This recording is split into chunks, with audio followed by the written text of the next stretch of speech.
Hello and welcome to week 77 of our 2-year Bible study. We have come to the book of Esther. Esther uh, has um, has remained. Esther and her uncle Mordecai have remained in Persia, despite people coming back to Israel. In Esther chapter 1, Queen Vashti is deposed. It's a little unclear exactly why Vashti refused what the king requested, possibly because she found it very dishonorable. The queen being paraded around as a trophy. Perhaps she thought that was beneath her. The king and all the King Xerxes and all the people around him are uh, quite likely drunk, and so she kind of sees it as beneath her as the queen to answer to these drunk men. Um, and possibly it's that the expectation was that the only thing that she was going to be wearing was the crown. And so she's concerned about the immodesty of the queen only wearing the crown.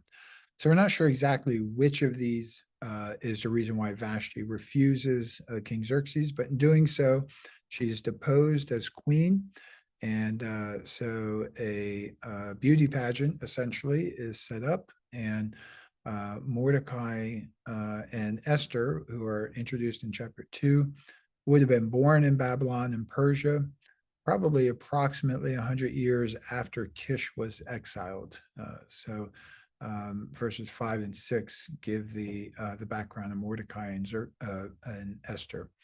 Xerxes selects Esther from among the virgins, and Mordecai foils an assassination plot.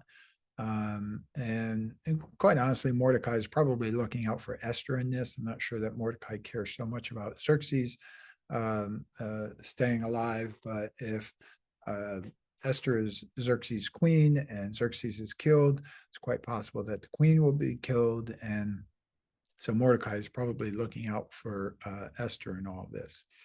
When we get to Esther chapter 3, there was a man named Haman who is a noble within the king's court, and Haman despises Mordecai, who, like so many others before him, refuses to bow in worship to another.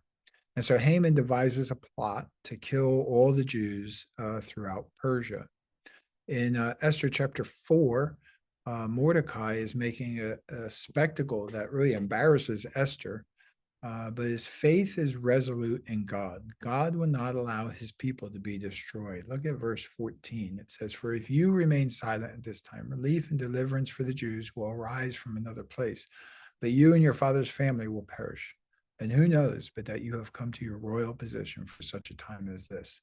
Some very strong words of faith that Mordecai believes in the midst of all that is happening here. In verse 16, Esther says, "Go gather together all the Jews who are in Susa and fast for me. Do not eat or drink for 3 days, night or day. I and my attendants will fast as you do. And when this is done, I will go to the king, even though it is against the law. And if I perish, I perish." This is a very strong statement of faith also from Esther, who is probably late teenager, early 20s. Um, and for someone so young to make such a strong statement of faith is um, is something to behold. In Esther chapter 5, there is a request. Esther makes her request to the king, and she gets the king and Haman to come to the dinner, but then she delays the request, probably to curry a little bit of favor, to create a little bit of curiosity. And meanwhile, Haman determines that he's going to kill Mordecai. Well, in Esther chapter 6, there's a twist. Mordecai, of course, is honored because of his assistance to Xerxes to on the assassination attempt. And so Mordecai is honored above Haman, which is this ironic twist in the story. And then in chapter 7, Haman's plan is exposed to the king, and he receives justice for it.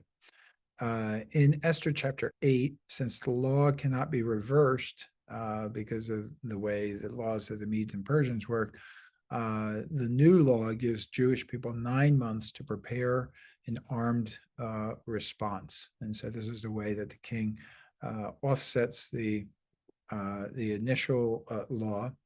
And in verse 17, it says, in every province and every city to which the edict of the king came, there was joy and gladness among the Jews, with feasting and celebrating.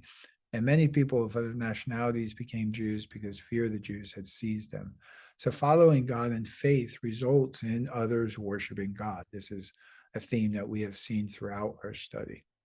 Esther chapter 9, the celebration of Purim is established as an annual celebration, which is still celebrated to this day amongst the Jewish people.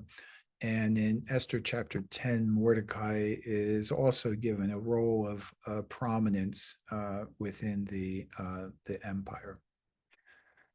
So we head back to Ezra chapter 7, and there is approximately 60 years between Ezra 6 and Ezra 7.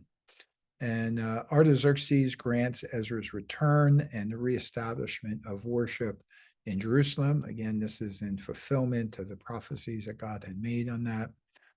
Ezra chapter 8 lists off the family heads returning with Ezra. And in verses 21 through 23, we read there, by the Ahava Canal, I proclaimed a fast so that we might humble ourselves before our God and ask him for a safe journey for us and our children with all of our possessions. So this is Ezra praying as he's in Persia.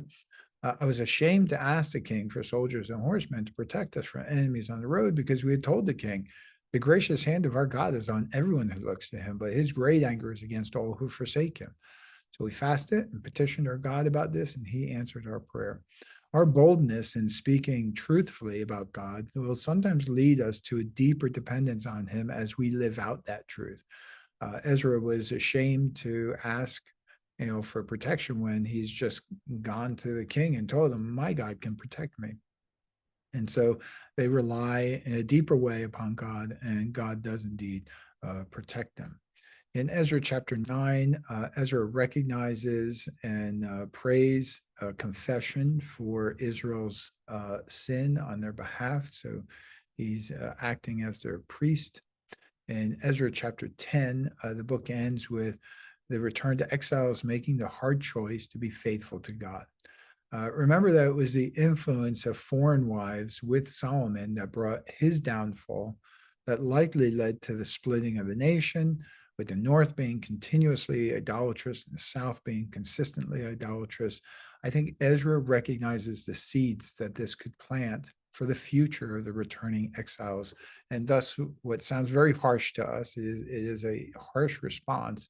And yet, at the same time, it is intended to keep the people on the right path of faithfulness to God, so that they don't have a repeat of what brought them to the exile to begin with.